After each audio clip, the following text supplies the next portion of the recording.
बच्चों, आज मैं तुम्हें एक कहानी सुनाता हूँ। कहानी का नाम है जहाँ चाहा वहाँ रहा। इस्बा गांव की पाठशाला की घंटी बजी। धुआंधार बरसात हो रही थी। वर्षा के कारण प्रार्थना मैदान पर न होकर कक्षा में संपन्न हुई। उपस्थिति लेते हुए गुरुजी ने देखा कि आज कक्षा में बहुत कम विद्यार्थी हैं। आज इतने विद्यार्थियों के अनुपस्थित रहने का कारण क्या है? उन्होंने विद्यार्थियों से पूछा। वही नाला गुरुजी, सबने एक स्वर में उत्तर दिया। इस्बा गांव के ठीक बीच में एक नाला बहता था। गांव की बस्ती नाले के एक तरफ थी, पाठशाला और खेत दूसरी तरफ थे। बरसात के दिनों में नालों में कई बार 4 से 5 फीट तक पानी भर जाता था। बड़े बुजुर्ग तो किसी तरह अपने गाय बैलों के साथ नाला पार कर लेते थे, लेकिन पाठशाला आने के लिए नाला लांघना विद्यार्थियों के लिए असंभव था।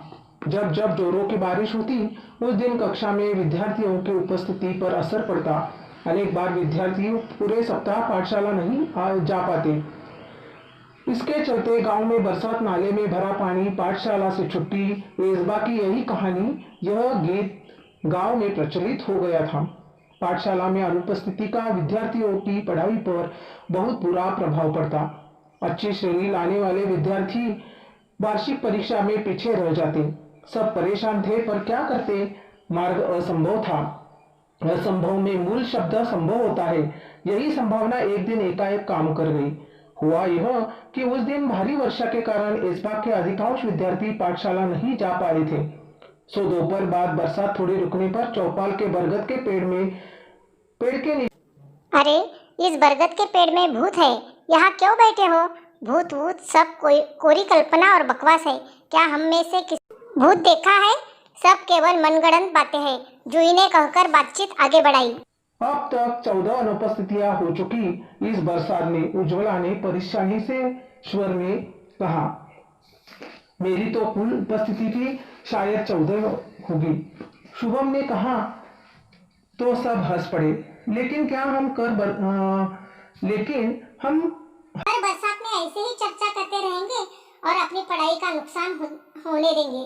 क्या हम ऐसे ही हाथ पर हाथ धरे बैठेंगे? आशीष ने गंभीर स्वर में पूछा। हम कर भी क्या सकते हैं? हम तो बच्चे हैं, तुषार ने कहा। सच कहा तुषार तूने। हम बच्चे कर भी क्या सकते हैं? हम बच्चे कर भी क्या सकते हैं?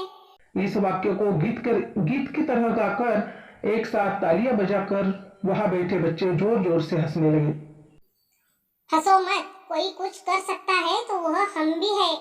आत्मविश्वास भरा यह स्वर दामिनी का था। हर समस्या का निदान संभव है। प्रकृति ने विचार करने के लिए हमें बुद्धि दी है। मुझे विश्वास है कि हम सब मिलकर विचार करेंगे तो कोई न कोई रास्ता अवश्य मिलेगा। कोशिश करने वालों की हार नहीं होती। दामिनी की बातों ने बातचीत का माहौल बदल दिया। हर कोई गंभीर होकर समस्या के हल के बारे में सोचने लगा। हल मिल गया। हम बरसात में भी पाठशाला जा सकते हैं।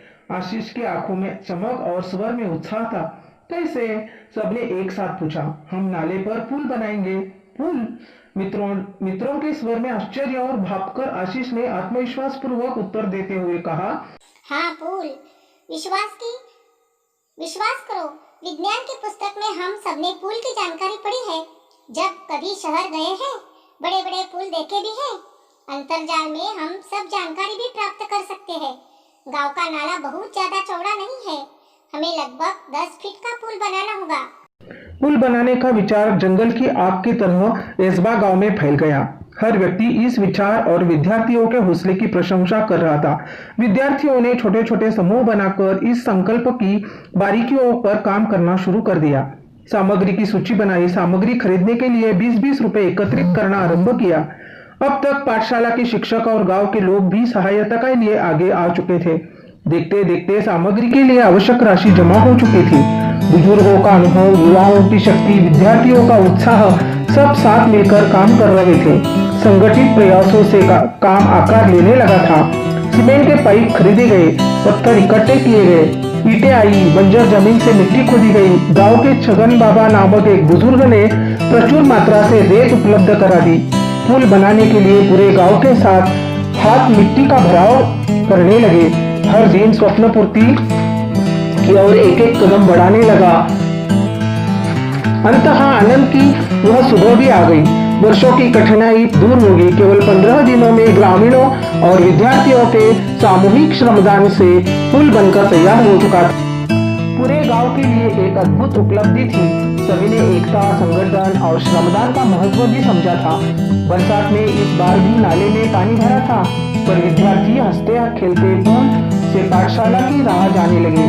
पुल भी विद्यार्थियों के हौसले को दाद देता, मानो मन ही मन कह रहा था